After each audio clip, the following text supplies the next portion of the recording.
Hello friends, आज हम पढ़ने वाले हैं वैद्युत द्विध्रुव की अक्षीय स्थिति पर विद्युत क्षेत्र की तीव्रता ज्ञात करना। तो इसके लिए पहले हमें एक वैद्युत द्विध्रुव आघूर्ण वैद्युत द्विध्रुव लेना पड़ेगा। मानो कोई वैद्युत द्विध्रुव ए भी है, जिसको मैं अभी ड्रॉ कर रहा हूँ।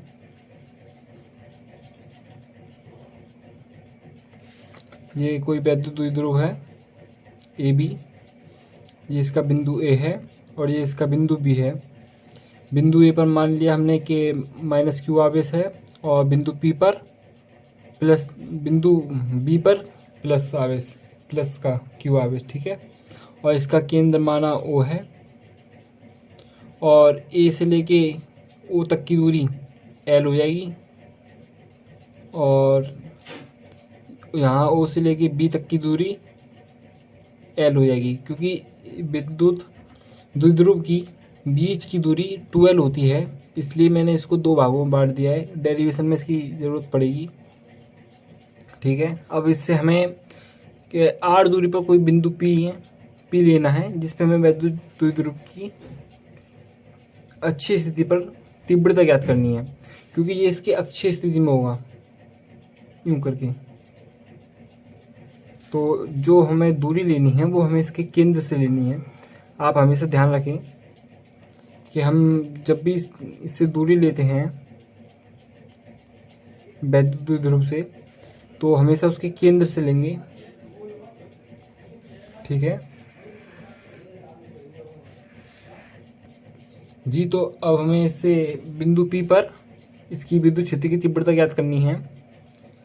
तो हम जानते हैं कि किसी भी बिंदु आवेश के कारण विद्युत क्षेत्र की तीव्रता E बराबर 1/4 पाई एप्सिलॉन नॉट Q/r² होती है, जहाँ पर ये जो Q होता है, हमें जिस आवेश के कारण जिस दूरी पर हमें ज्ञात करना पड़ता है, ये वो वाला आवेश रखना पड़ता है इसमें, ठीक है। तो अब हमें बिंदु P पर माइनस क्यू आवेश के कारण तीव्रता देखनी है ना, तो इसको हम EA लिख सकते हैं और 1/4 पाई एप्सिलॉन नॉट, यहाँ पे हम Q का मान रख देंगे Q। अब देखिए इस बिंदु से इस बिंदु तक की दूरी कितनी है, आप पहले ये देखिए, O से लेके बिंदु P तक की दूरी कितनी है R, और O से लेके A तक की दूरी कितनी है L। तो कुल मिलाकर देखा जाए बिंदु A से P की दूरी L प्लस R है। आप समझ गए होंगे मैं क्या कह रहा हूँ। इसका हम स्क्वायर कर देंगे, ठीक है। अब ये देखना कि जो ये फोर्स लग रहा है इस पे, ये इसको अपनी ओर आकर्षित करेगा, यानी कि जो EA लगेगा वो इसे अपनी ओर आकर्षित कर देगा, क्योंकि ये माइनस आवेश के कारण लग रहा है। और माइनस आवेश किसी, मान लीजिए अगर यहाँ पे कोई प्लस का आवेश रखा होता तो ये इसे अपनी ओर आकर्षित करता, ठीक है। तो इसलिए ये बिंदु A की ओर लगेगा। और अब हम देखते हैं, इसको हम समीकरण 1 मान लेते हैं। बिंदु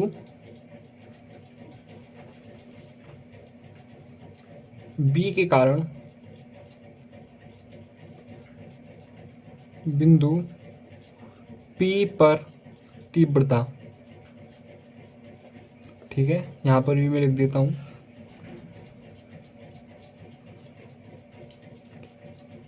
कारण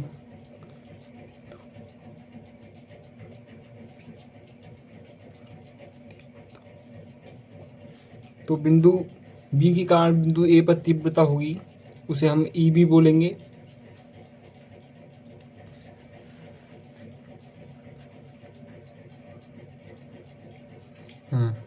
one upon 4 pi epsilon not, और ये आवेश कितना है Q, और इससे बिंदु B से यहाँ तक की दूरी। अब आप देखिए O से P तक की दूरी कितनी है R, और O से B तक की दूरी कितनी है L, और हमें चाहिए क्या, हमें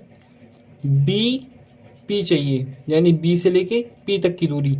तो जो O से P तक की दूरी है उसमें से हम O से B तक की दूरी माइनस कर देंगे, तब हमें बी से पी तक की दूरी मिल जाएगी। तो इसके लिए आर माइनस के एल का होल स्क्वायर, इसको हम समीकरण 2 रख सकते हैं। अब आप देखिए यहाँ पर जो बिंदु बी है उस पर जो रखा आवेश क्यू है, उसके कारण जो तीव्रता होगी या वो बल होगा वो उतना बाहर की साइड होगा। जो बल लगेगा वो बाहर की साइड लगेगा, यानी जो तीव्रता होगी वो भी बाहर की साइड होगी। ठीक है, तो अब हमें बिंदु पी पर कुल वो देखनी है, कुल तीव्रता।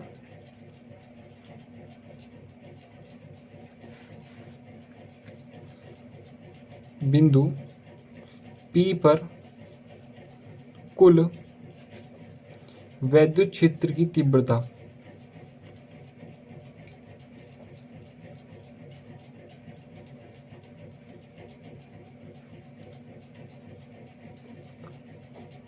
ठीक है, अब आप यहाँ पर ये बात समझिए कि यहाँ पे किसका मान ज़्यादा होगा, ई ए का मान ज़्यादा होगा या ई बी का मान ज़्यादा होगा। आप देखिए यहाँ पर बी बिंदु पी के काफ़ी निकट है और वहीं पर ए बिंदु पी से काफ़ी दूरी पर है। तो ये वाली दूरी फिर ज़्यादा हो गई, यानी ए वाली, यानी इसका मान फिर कम होगा क्योंकि ये इसके स्क्वायर से भाग हो रहा है तो इसका मान कम बैठेगा। और वहीं देखा जाए ये इसकी दूरी कम है तो इसकी दूरी के स्क्वायर से इसको हम वो कर रहे हैं, भाग कर रहे हैं, तो इसका मान इसके कंपैरिजन में ज़्यादा होगा। तो अब हमें बिंदु पी पर कुल विद्युत क्षेत्र की तीव्रता निकालनी है, तो इसे हम ई से व्यक्त करेंगे, ई बराबर ई बी माइनस के ई ए। ठीक है, आप समझ रहे हैं ना, क्योंकि जो बिंदु पी पर है क्योंकि उस बी की ज़्यादा तीव्रता है और ए की कम है, कंपैरिजन में बी की तुलना में ए की कम है। तो इस पे कुल तीव्रता ई बराबर E B 1/4πε0 Q upon R minus के एल का whole square minus 1/4πε0 Q upon R plus L का होल स्क्वायर।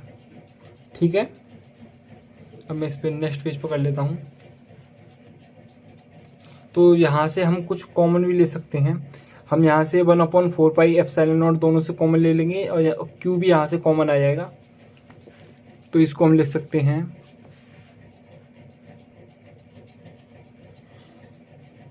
ई बराबर 1/4πε0 क्यू, यहाँ पे क्यू आया मान लीजिए, और ये हो जाएगा 1/r माइनस के एल का whole square minus R plus L का होल स्क्वायर।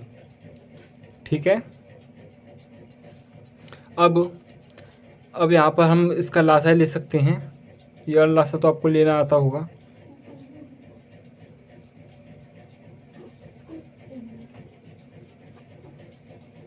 ये इन दोनों को एक साथ लिख लेंगे इनटू में।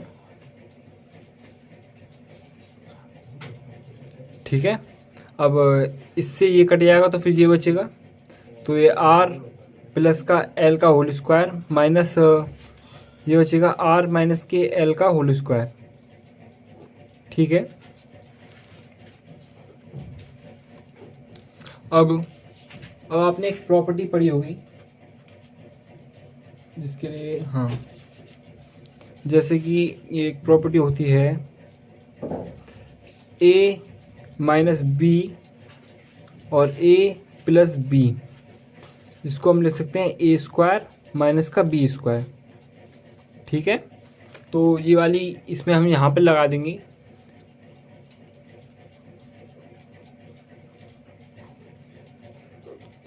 इसको मैं अभी नहीं लगा रहा, इसको मैं आगे लाऊंगा, पहले मैं इसको थोड़ा सा सॉल्व कर रहा हूँ। देखिए यहाँ पे भी स्क्वायर है, यहाँ पर भी स्क्वायर है, तो मैं इसको ऐसे लिख सकता हूँ आर माइनस का एल समझाने के लिए और आर प्लस का एल का होल स्क्वायर। ठीक है, क्योंकि मैंने ये दोनों की पावर एक जगह कर दी है, क्योंकि ये खुलेगा तो इस पे भी स्क्वायर जाएगा, इस पे भी स्क्वायर जाएगा। ठीक है ना, अब यहाँ पे आप गौर से देखिए आपको क्या दिख रहा है।